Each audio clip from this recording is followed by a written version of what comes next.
Have you got me? I've got you. Hi, welcome, Fantastic. Secretary. Brilliant. Happy to be here with you. How are you doing? I'm doing just fine. How are you?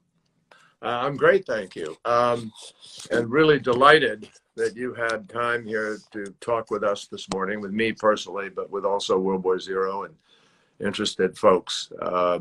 For anybody tuning in who isn't aware of exactly what we're doing, I'm privileged to be here this morning with Dr. Michaelea King, who is at the Bird Polar and Climate Research Center at Ohio State, where she got her doctorate. And she and I share something, not the doctorate, but we share something in common, which is we have both been to the Antarctic and to the Arctic, and to Greenland particularly.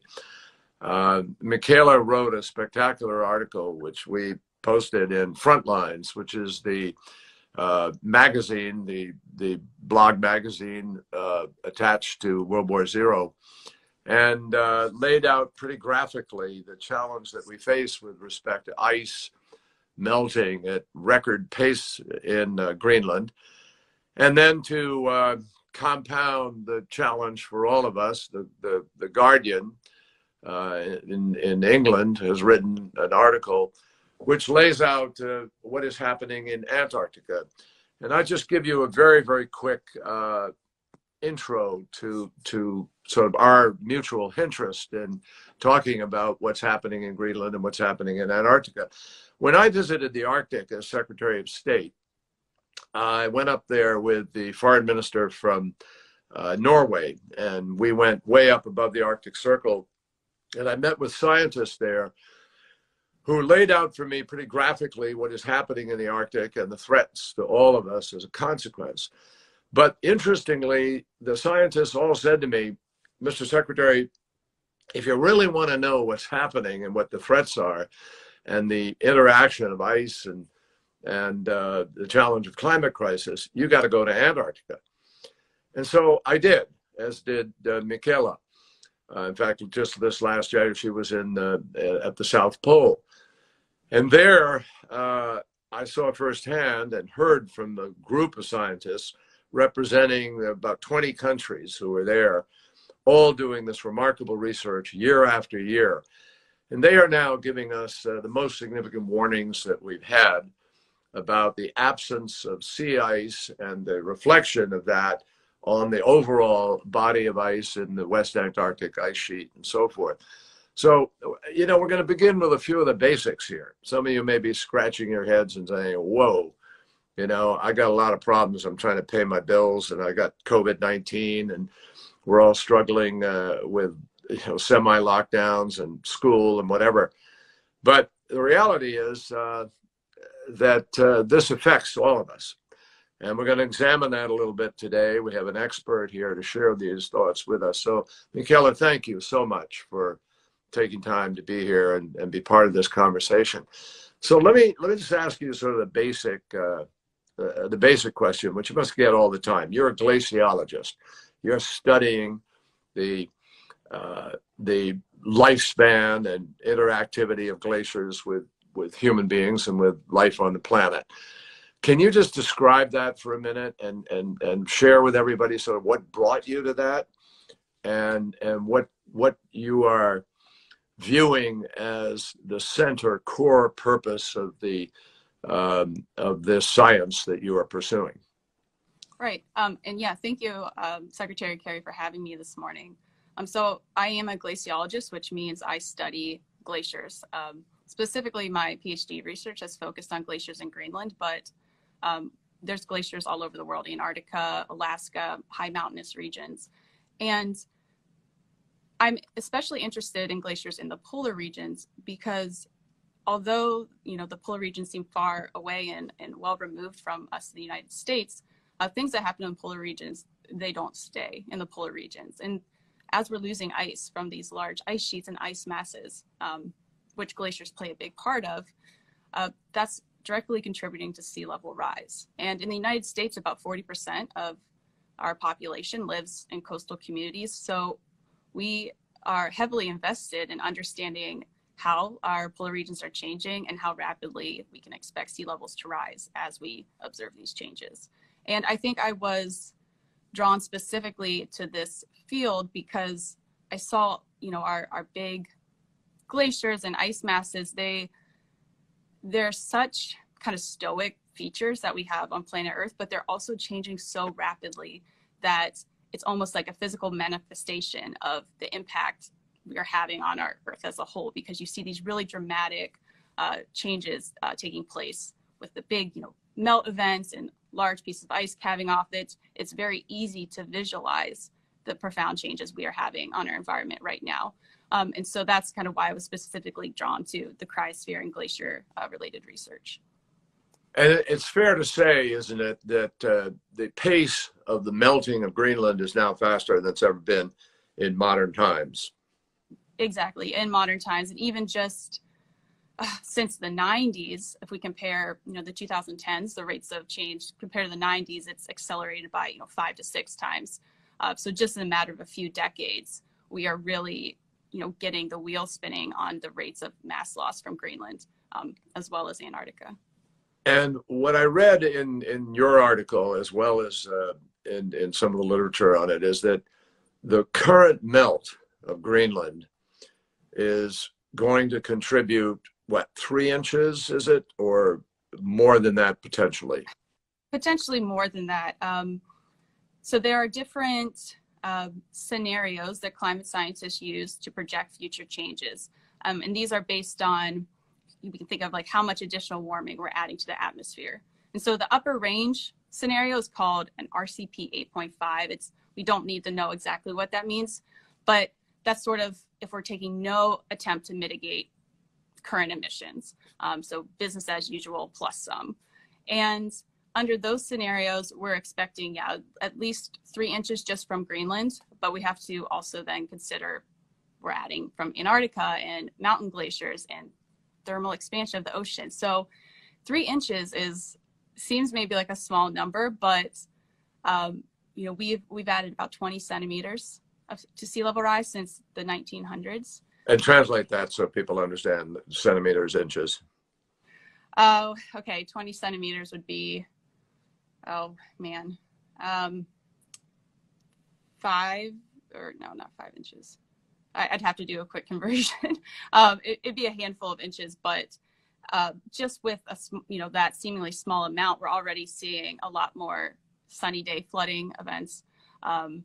You superimpose storm surge and high tides on already higher baseline, then it becomes even more likely that we're having. So you said something very important, which is it's not just Greenland. You have to factor that in with other glaciers, but also particularly with Antarctica. And in Antarctica, apparently, we're looking at the potential of 2.5 meters of meltdown in this century at the current rate. And if you add the two, obviously, I mean, why don't you share with people, because you've seen all the modeling and you've seen all, as the ice disappears and contracts in this model, you also see the water expanding into communities where nobody built for water. So what happens on the east coast of the United States, for instance, if in this century we see this kind of melting take place? So you mentioned Antarctica, and I just really quickly want to point out that currently Greenland contributes more to sea level rise than Antarctica. Just in 2019, Greenland alone added over 1 millimeter to global sea level rise. So right now, Greenland is the single largest contributor to sea level rise. But like you mentioned, Antarctica, there's a lot of weak, very vulnerable areas, especially on the West Antarctic ice sheet, that even though right now it's not contributing a lot, there's a greater potential to add to sea level rise from Antarctica than from Greenland. So there's about 7 to 8 times as much ice in Antarctica than Greenland. So that's why we're kind of keeping an eye on both these ice sheets, because right now Greenland's super important in adding a lot to sea level rise. But in the future, Antarctica has a lot of potential to, cause a lot of problems for society. And so going back then to your question, what does that look like for the United States and coastal communities? Well, I mean, we're seeing it already when we get, big hurricane events in Florida, and just having to mitigate, like I said, the sunny day flooding events. I mean, this is becoming more frequent just since 2000. NOAA tide gauge data has observed double the amount of sunny day floods. So this is just normal high tide flooding events, because again, we're just slowly raising the baseline, that it's non-linear. So we're raising the baseline, but then we're seeing, exponential growth in how much more often we're seeing these flooding day events. So just since 2000, doubling that. So this is going to be an increasingly expensive venture for us to combat for our coastal communities.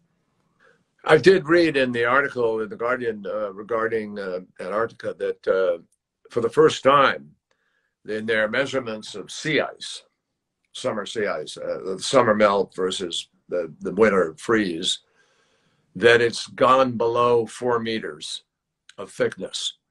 And that they read in that a very, very disturbing sign that as the sea ice reduces, people need, let me just explain to people, every cycle of the seasons each year, as summer comes to Antarctica, the sea ice retreats and water is exposed, and there's a melting that takes place and a sort of warming.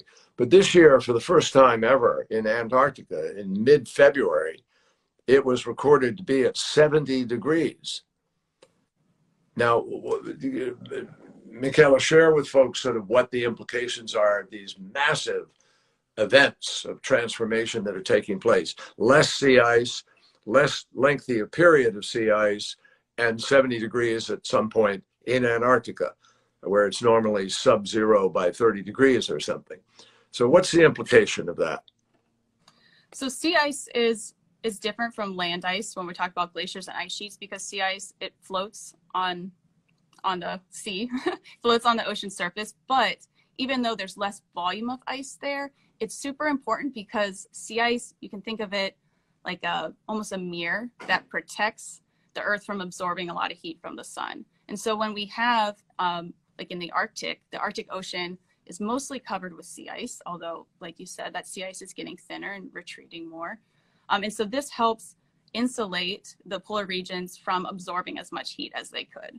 So you can imagine a dark ocean surface is going to get a lot warmer as it absorbs solar radiation than if it had a really bright white reflective surface.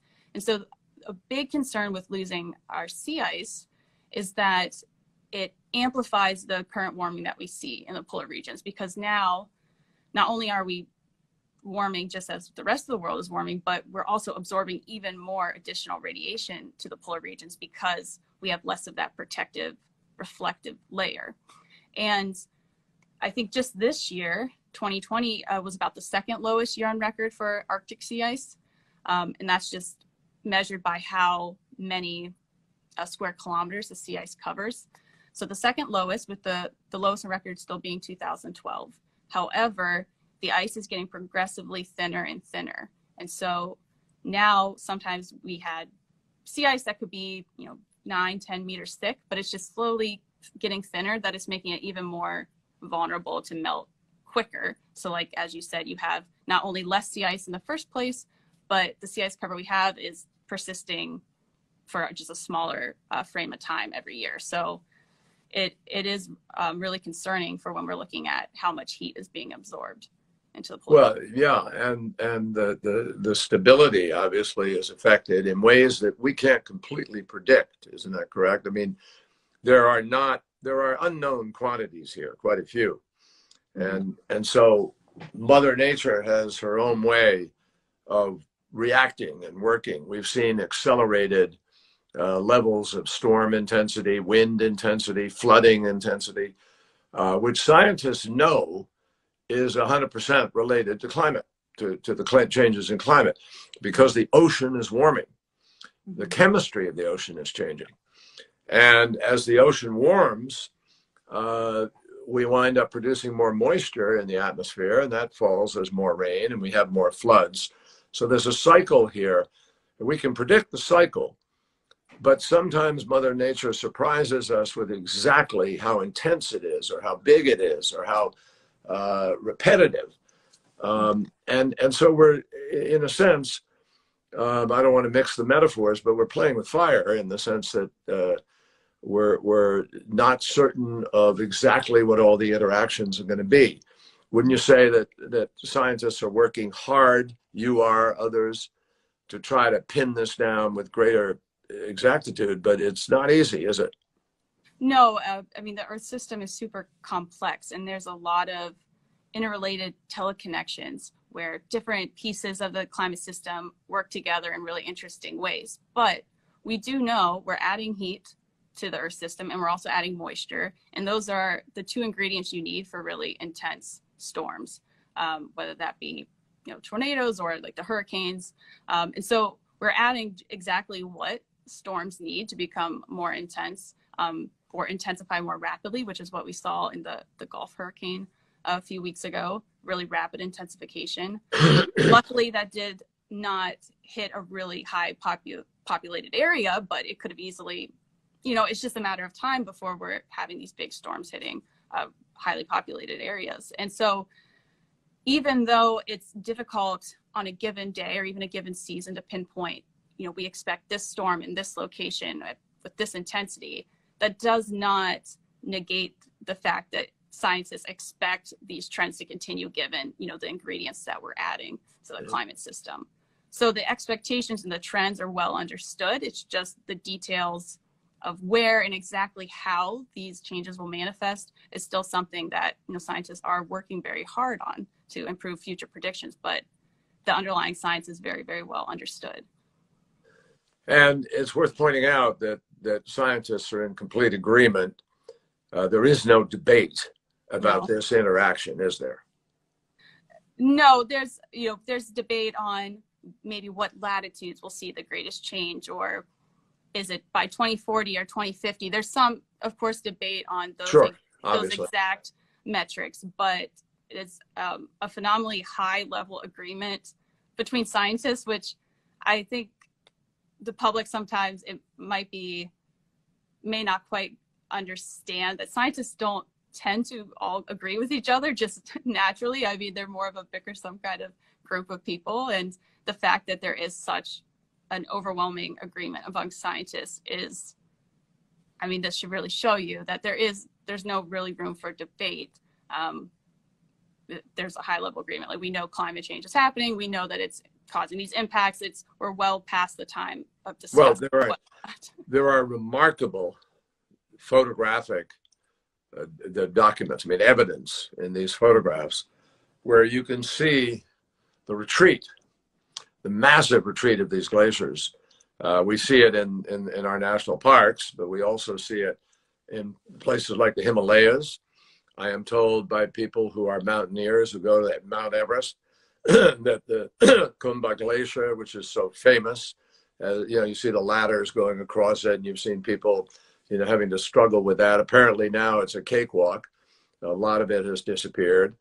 There are massive, what I saw in Greenland stunned me, and you probably saw the same thing, because I flew over in a helicopter over the one of the massive fjords up there with the ice sheet coming right down the fjord, and you could see the calving, which is the breaking off of large pieces of ice. Everybody's seen it in a film or in a news show, where it comes pounding down in the water, and there's a wave that sort of follows.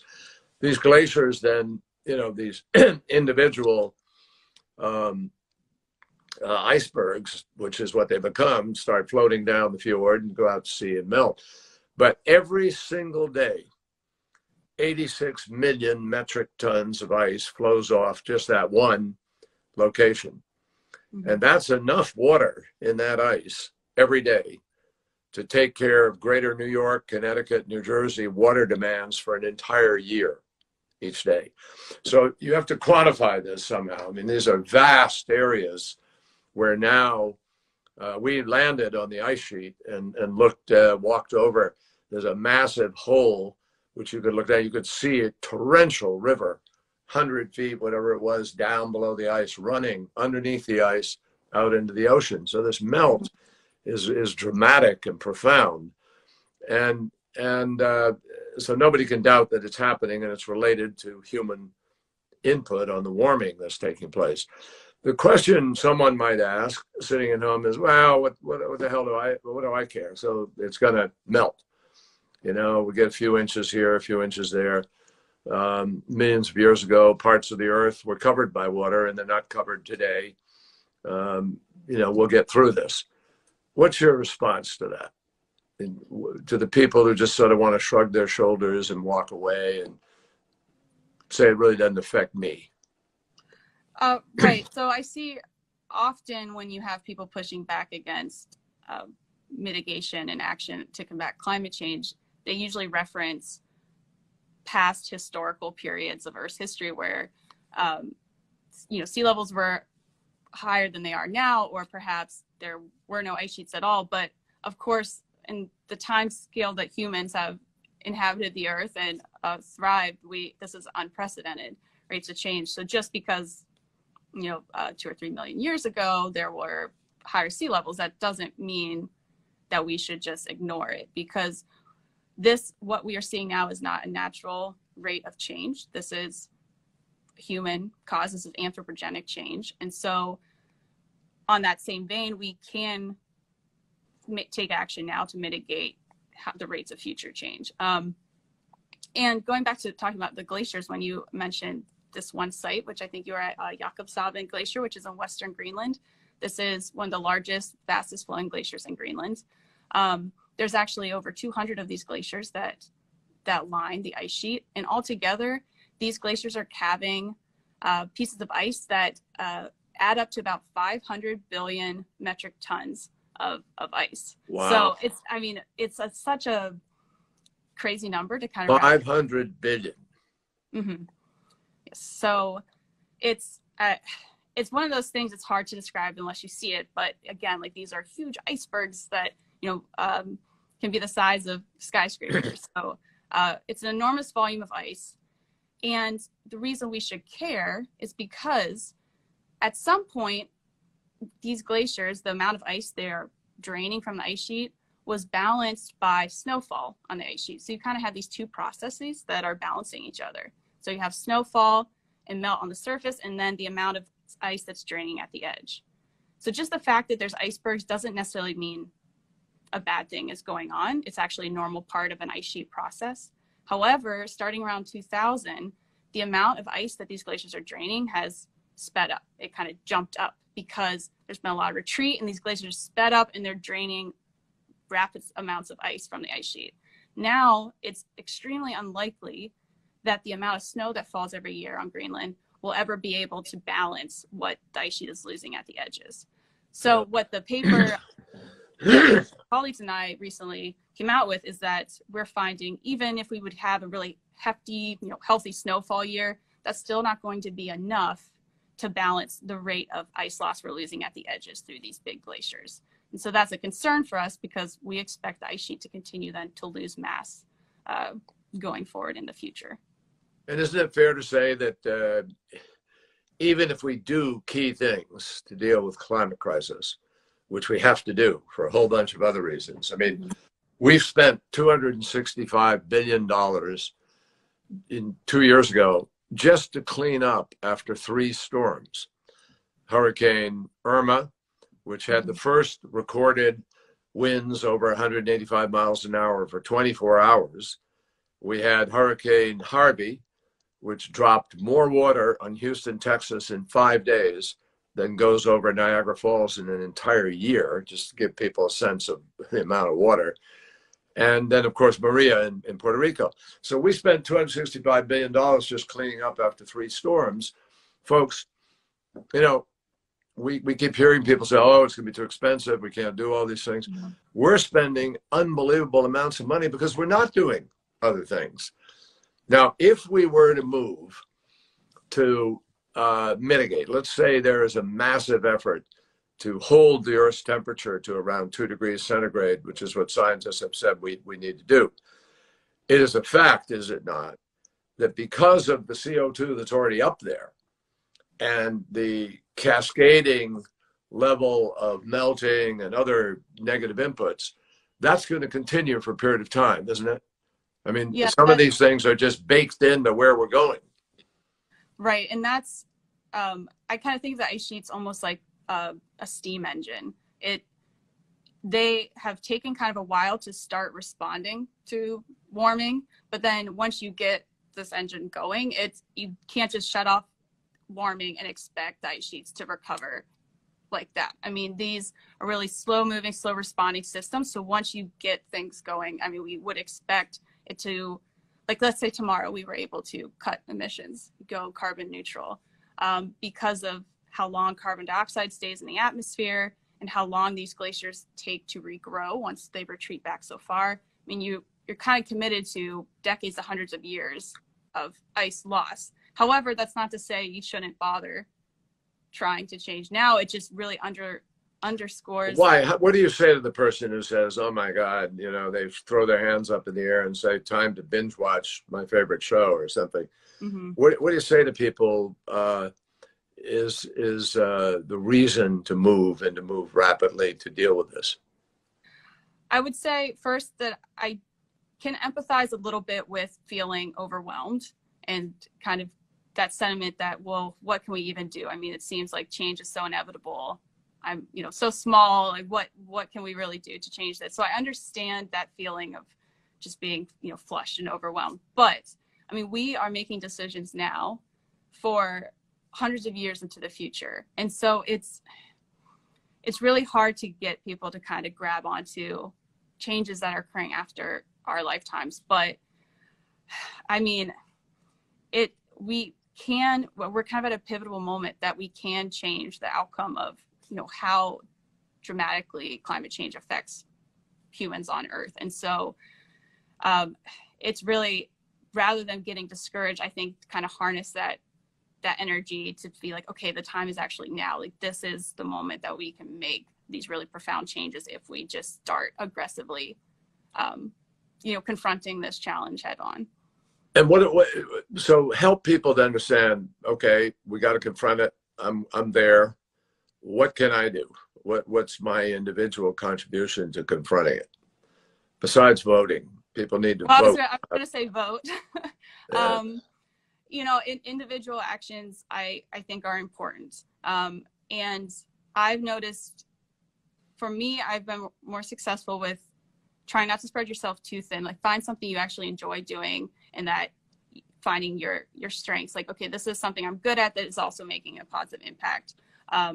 But even more than, I think we're kind of at the point that what we need to do extends even beyond individual actions. Not saying those aren't important, but we need to kind of have collective group policy changes. Like, we need to confront this as not just as a nation, but I mean as a global population. I mean, this is a global problem. So a lot of I think the most impactful changes and ways to prevent the greatest amount of harm that could come from climate change would be more like collective action. So even if it's as simple as talking, sharing science that you're learning about climate change, just making it more of like this, not so much of a debate, because it really isn't a debate. So having everyone sort of on board that at least we're acknowledging that this is a crisis to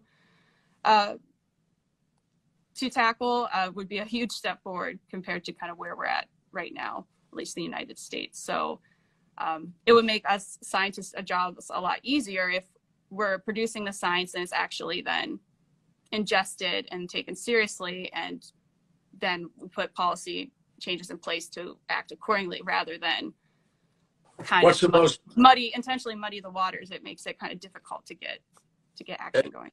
Do you find any level of consensus among your peers, among folks in the scientific community, regarding what those steps ought to be? What are the most consequential steps? What steps are just elementary to helping to solve this problem that we need to do really rapidly? What would you say, I guess, about order of priority? I would say, as far as consensus, I mean, it seems the real obvious one is a transition of our energy infrastructure to go more obviously away from fossil fuels and into the renewable energy sector. Is I mean, it's on its face. I mean, this is a necessity. This is the way forward. And I think it can be done in a way that's economically beneficial as well. I mean, there is a lot of potential here for the United States to really be a leader in some of these fields. I mean, you have a lot of potential in areas of the eastern coast for like offshore wind. I mean, there's a lot of, especially for jobs as well, like there's a lot of really right places for the United States to thrive if we, commit to make this transition away from fossil fuels, because it's not a long-term, like we can't stay in our current let me underscore that. I welcome what you just said, because you're right on target. And there are 2 or 3 major areas where people need to take steps. One of them is how we power our homes, how we power electricity, how do we heat our homes, and so forth. And for many, many years we've depended on oil and gas, and now we need to transition to renewable, to solar, to wind, to hydro, to various different fuels. But the truth is, people really need to focus on this, particularly as we struggle to come out of COVID-19 and what it's done to the economy, to get the economy moving again and do what we need to do for climate. We actually have an opportunity that's unparalleled, because American infrastructure is old and inadequate. We haven't invested in it in recent years. Dwight D. Eisenhower proposed building the interstate highway system. And many of our power plants are antiquated, they're old, they're part of old systems that don't even connect state to state and around the country. So we don't very effectively transport our energy around our own nation. In the building out of that smart grid infrastructure, there are literally millions of jobs to be created, which are high-paying, good-paying jobs. Before COVID-19 hit, the fastest growing job in America was solar power technician. The second fastest growing job was wind turbine technician. I mean, that is the future. And the faster we embrace it and break ground in it, frankly, the faster we bring our colleges and universities together to be doing the research and the development and so forth, and develop the new products of the future, then the faster we're the world's leader, and we put people to work and we encourage a virtuous economy. So this is a great opportunity. People should not be scared of this. People should be welcoming it and embracing it. And it's an opportunity for us to modernize our nation, have first-rate transportation systems, cleaner energy, less disease, less cancer, better health. I mean, the benefits of this are just gigantic. And for some reason, scientists, experts have been discredited in our society. I wonder if you sit around at all with your friends who are choosing this career of science and kick yourselves and say, what the hell is going on? Why do people not believe that 2 and 2 is 4? And so on. How do you react to that? I've had a lot of success when I'm actually sitting down with a person face to face and having just a discussion. I think it's easier when you're on the internet and people are kind of overwhelmed. Individuals are overwhelmed with misinformation that it's hard to break through that sometimes. But yeah, it is frustrating that there's a concerted effort to muddy the scientific message or try to seem like there is this 50-50 debate. It is discouraging, but I think, I hope that there's momentum that people are coming on to climate science, sort of understanding that this isn't up for debate. Not that I don't want to say, of course, it's not a good thing, all the terrible things with the climate going on right now with fires and hurricanes and everything, but I think people are waking up to it because it's in our face. It's less abstract for us here in the United States. I mean, it's affecting us right now, and I think people are slowly opening up their eyes to that and being more receptive to the message. So I feel undertones of momentum shift, and I hope that's not just me trying to be overly optimistic, but I think there is a kind of a pendulum swing happening right now, and people that are really saying, okay, the time is now to put leaders in place that are going to make the decisions for my family and health and the future generations, to make sure that the United States stays as healthy as possible and as successful as possible. Michaelea, what other aspects of Greenland would you want to call to people's attention?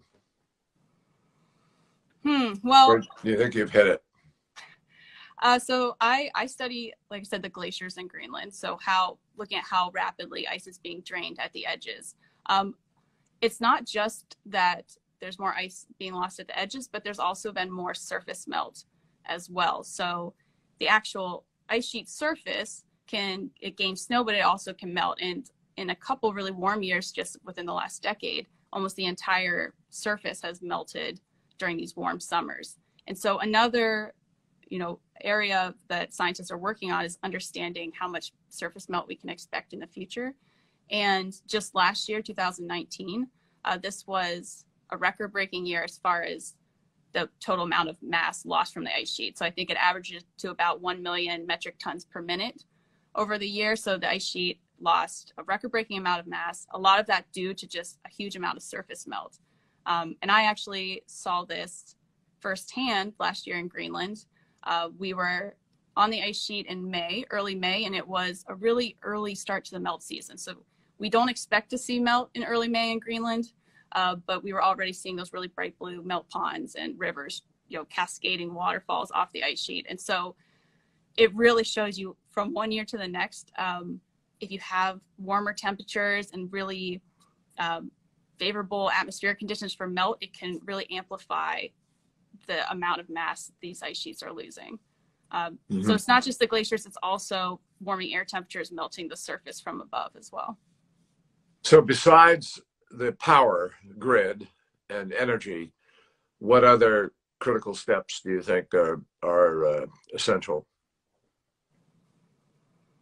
I think, the energy grid's the biggest thing. Individual choices, of course, are important, but really it's, like you said, voting and just having people in place that are taking the scientists seriously and bringing together scientists and, engineers and policymakers that can kind of put their brains together and make informed choices without having to pretend like the science is settled when it is. I think those are just the easiest ways for the next decade that we can make the fastest changes as, collective policy changes. Describe for people just quickly, what struck you about Antarctica when you were there? You've gone to the South Pole, pretty exciting, and being down there is unique. No nighttime when you were there. So I was at the South Pole, which it was about -40 degrees when I was there, which, as a fun fact, it doesn't matter if it's Celsius or Fahrenheit. When you're at -40, they're exactly the same. And so there was no melt, not like Greenland where I saw those really bright blue, beautiful melt ponds, but just it's kind of a bizarre place where you exhale and your breath of water vapor immediately crystallizes. So the air kind of sparkles. Just the sense that you're in such a remote place. You're standing on a couple miles of ice underneath you. And knowing how long this ice has been here and how ancient it is, but then also coupling that with understanding, wow, these ice sheets are actually changing really rapidly, and kind of understanding that humans are affecting these huge systems in such profound ways, it really kind of lights a fire under you that this is a really serious problem that we need to face. Well, it's a beautiful description of it, and very real. What people need to know, I want people to feel encouraged as we sort of wrap up here. Yes, this is a big challenge, but it's doable.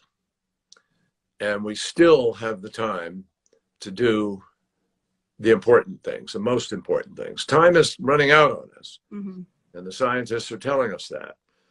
And the evidence is showing us that, also telling us that. But the truth is, if we do comprehensive approaches, if we build an energy grid that's not based on fossil fuel, if we get smart about what kind of vehicles we're going to travel in, what's the source of fuel for those vehicles, if we build buildings more efficiently.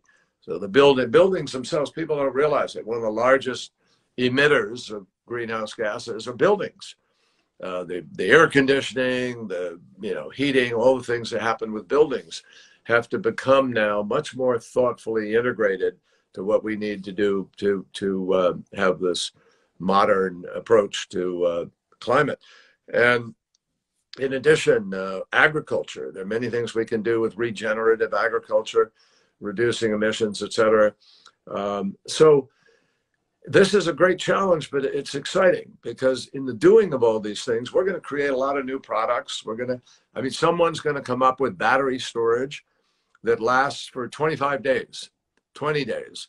When that happens, solar is just going to figure so much bigger in our lives, because it won't matter that you don't have sun for 2 or 3 days if you can store energy for 2 or 3 weeks. So these are the breakthroughs, and a lot of this is already on the drawing table. It's in the research. Some of it's out in prototype. Some of it's out in finished product. So my hope is that folks like you, Michaelea, are going to just break through. You've got to fight for that ground of the veracity and legitimacy of your profession, which is a scientist, and make sure that people are stopping to understand that facts are facts. And we've got to have fact-based decision-making. So for me, I'm really grateful. I'm really happy that you're pursuing this role. You're going to be one of those people who will contribute to the facts on which we can make smart decisions. And I hope the key is turning out to vote, folks. I'm not going to tell you what candidate to vote for, but I do know that only one candidate pulled out of the Paris Agreement, which I had the distinct pleasure of negotiating. And it's a critical agreement that brings people around the world together to try to help solve this problem. No one nation can solve this problem. You can't point your finger at China or India or any other country and say, well, you guys, you've got to. We all have to take steps, particularly the developed world. The G20, the governments of 20 countries, the biggest countries in the world, happen to also be the biggest economies in the world, are also the biggest emitters of greenhouse gases. So we have a fundamental responsibility to do a better job. Do you want to make any final comments before we wrap up here? No, I just want to echo your sentiments by saying, the challenge we're facing is large, but it is not insurmountable. And I really like, kind of harnessing that excitement. Like, this does present a lot of really exciting opportunities for the United States to really improve the quality of life for so many people. And also a good opportunity to address inequalities in the country at the same time. Like, we have an opportunity here to really, reinvent, how we operate. And so it is a challenge, but seeing it as an exciting opportunity, I hope kind of, rejuvenates people and gets them excited that this is a challenge that we can collectively take on.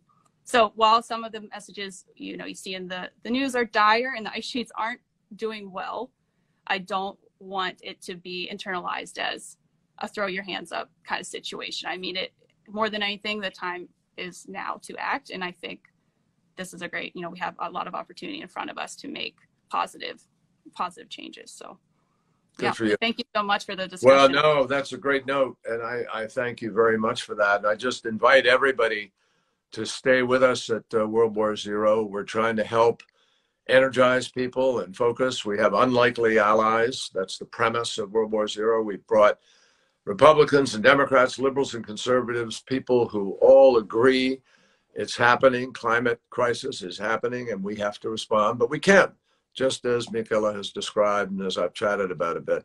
So we got to save our democracy, even as we're saving our planet here, one for the other. And we're very, very grateful to you for tuning in. So thanks, folks. Stay well, be safe, and Michaelea, keep on doing. We need you. Thank you so much. Bye-bye. Take care. Thank you, Secretary. Bye.